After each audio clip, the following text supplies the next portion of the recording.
See, there are three partners who create a child. Man, husband, wife, and Hashem. Nothing in this world happens without God. Nothing, nothing, nothing. By the way, this week I was on a subway. Wednesday I went for a meeting in Midtown. So I took, lately, during COVID I didn't like doing a subway, but the last couple of years, like I go by subway again. I like the subway in New York. There's a lot of Meshuggahs there, a lot of crazy people, but it's a nice experience. I always enjoy the experience. Meeting people, seeing people, it's, always like to stick away when the train comes, stick away from the tracks in case some crazy guy comes and pushes me on, But I finished my meeting and I say, amazing, I'm going to be back in Midtown in 15 minutes, back in my office, in 15 minutes because the subway's, great. So I get in the subway and I look to check, it's a Q train.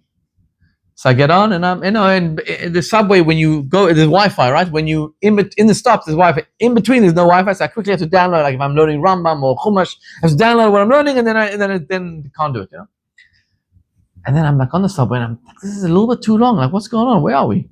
I'm saying, sure, the subway is, sure, it's fine. I look, it's Fifth Avenue. And then we go outdoors. We're outdoors and I'm like, oh my God, what in the world is going on?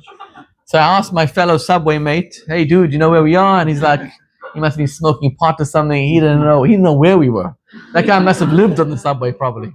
That's his home, I don't know. I asked the lady next to me, she starts screaming at me, why am I talking to her? Anyway, I figured out I'm in Queens.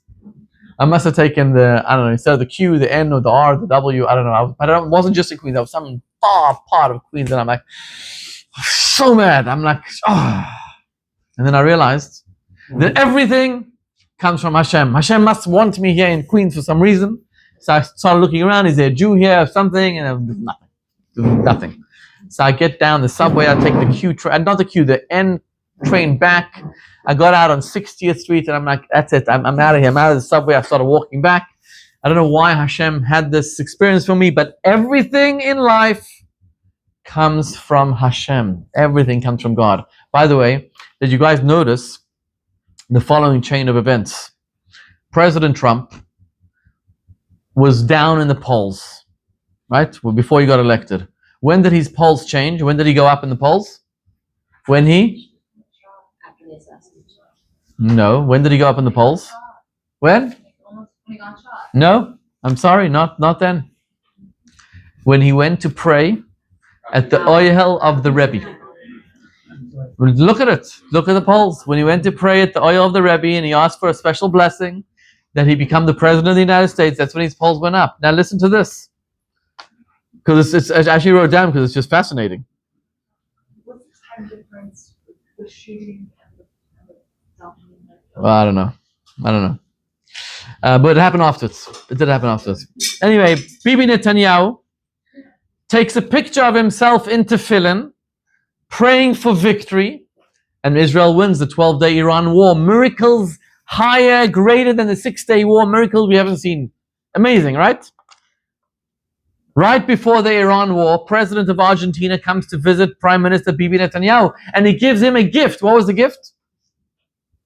A picture of Bibi Netanyahu with the Lubavitcher Rebbe. That was the picture he gave him. Right after he went to the Kotel with him, and Bibi wrote on the Kotel, but he gave him a picture of the Lubavitcher Rebbe. Right? You guys know this or no? No. President of Argentina, that's what he gave Bibi. Okay? Now hear this. Bibi Netanyahu last week went to visit President Trump.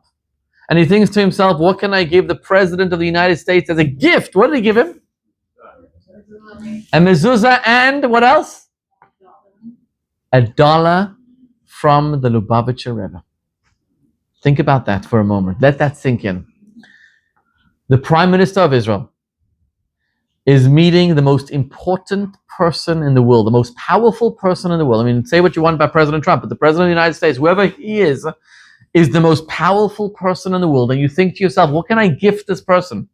Right? What can I give the most powerful person in the world? Maybe I should give him a dog, by the way. Maybe it should be an Israeli dog that I train him or something. Maybe it should be a cat, a pet, a parrot. Maybe it should be like a diamond, a ring, a necklace. No, he gives him $1 of the Lubavitcher Rebbe. Think about that. That's crazy. That's insane. That's the power of Hashem, of the Rebbe. I mean, look at that. That's unbelievable. Let that sink in. This is Yemaisa Mashiach. This is the time of Mashiach. The president of the United States. Nobody can think of a better president than a Gedolah of the Rebbe. It's unbelievable. Unbelievable. Messianic times. Anyway, let's get back to our story. So everything comes from Hashem. So I'm answering the question now of zealots having the ability, the mitzvah, when you're intimate with a non-Jew, to kill them both. You see, with any sin you do, or let's talk about this.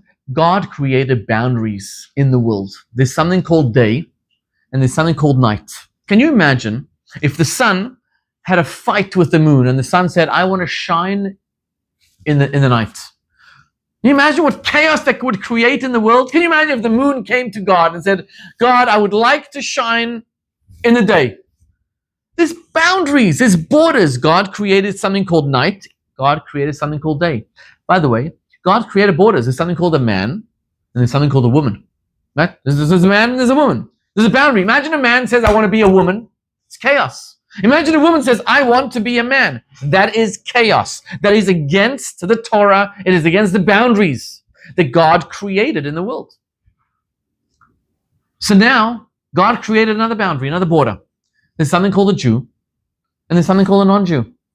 It's boundaries. This is not racism. This is simple boundaries and borders.